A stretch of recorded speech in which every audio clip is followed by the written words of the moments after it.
The bus was in a valley looking at a reef on the other side of the river bridge. He would have loved to enter the reef, but he was slow. I can still surf the lightning. I'm his #1 fan, said Bertram. The race he was watching was full of next-gen races with the Austin 7 cars. It was all in and off hoopty cars. The races hoped they would catch up. Lightning had looped them for a while, and they were not early learners. And what was better is that Jackson Storm was not about anymore. While watching the Bertie was thinking those other day almost spoiled from stirring. I hope they don't force me off the roof, he whispered. The race went well. Lightning and the Austin 7s went hoop the bumps pretty well. The next gen started catching up, but managed to get bogged, so they had to be told to get the engines cleaned up. The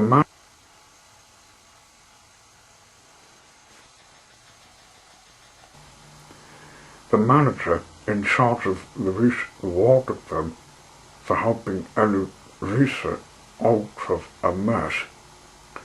Bertie was glad Lightning had learned sense that winning had been the only thing. After watching the race, he decided to take his drive to Wedge Avenue, as he had some children to take home. He said goodbye to Lightning, but the next gens, when they were better, started shouting at him. There's that bus who forced Sterling off the roof. He should have gone to the museum.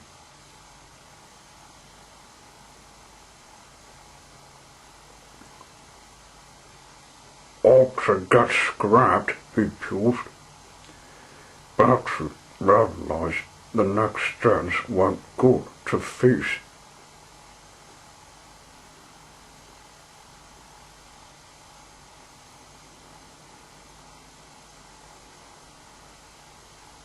They had become a disbelief mob, and he didn't want to make eye contact with them, and they would also try to force him off the roof. So he sped away, crossing the river bridge. But that wasn't good enough for the next gens. They pursued Bertie after he crossed the river bridge. Bertie tried to shake them off, looking for to cool in. He crossed the pool bridge, then went cross-country to teaching, heading to the Maple, to Mornington. At first he was alone, but the next gens could be seen far behind him.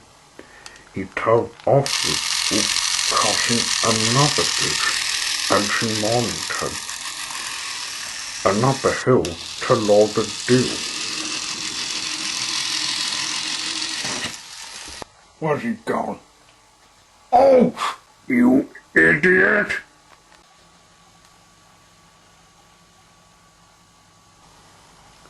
Bertie arrived in the seaside hall and, who bust Dreadful? I shall be caught and tackled, cried Bertie. But he saw another road. It led to the Maple, who lived halfway. Let's hide drive still. Maybe I can get to Sorrel. I'll fill up with fuel. He took it just in time to avoid the next gens crashing into the town. but to keep to the vehicle and start driving to Sorrel.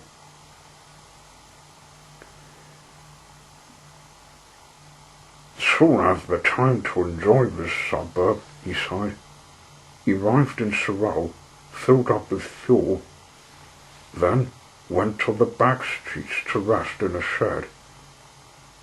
It was a good thing he rested in it, because he heard other wolves and saw through the window to see that the next gents had again followed where he went.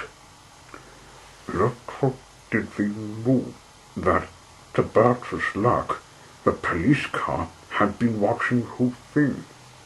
Gotcha. All this time he had been at the race and was following them. Bertram, seeing the mob would be caught in the act, decided to move on, but waited till the officer called things. Other police cars came. The next gents were trapped.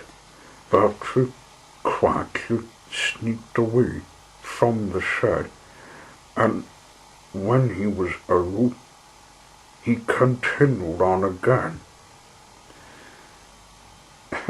Saved again. All the police can stop this chase war, he chuckled. When he came to Dunalley, he came across other cars. But didn't stop in case they were fans of the next gents. He crossed the bridge, the turf, and continued on. Hey! It's that boss that's insulting the next gents. Let's get him, said Ben. Oh, bother, not another mob, Bertram sighed. I'll have to get them off the roof. I've had enough of the next gent's seat. He sped away into the woodland, heading to Madonna. He had a plan. Nearby was a pile of sand. His driver picked it up and then quickly put it in a bag. Bertram quickly got off the roof and waited. The other mob came up, but came to a stop. Where's that boss? Said one of them.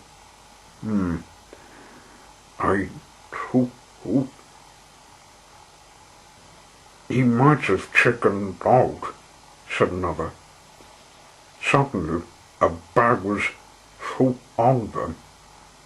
Sand got them blind in a panic and in a flaming temper, but with all the bumps and bangs they put on each other, they couldn't see where they were going.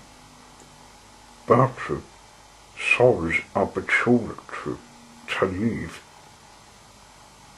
them before they would notice after a siren hit the area. I better hope the police will make a bad roof lot and the next chance. Then we were doing this mob on Letha Sterling and Jackson Storm. See, I'm sorry for their wasted life. The rest of the drive was quiet, and the delays were never occurred. Bertram's engine went calmly, like it should normally sound. Mopsy were wanting attention the wrong way. And as for stopping another mob with sand, that was worse.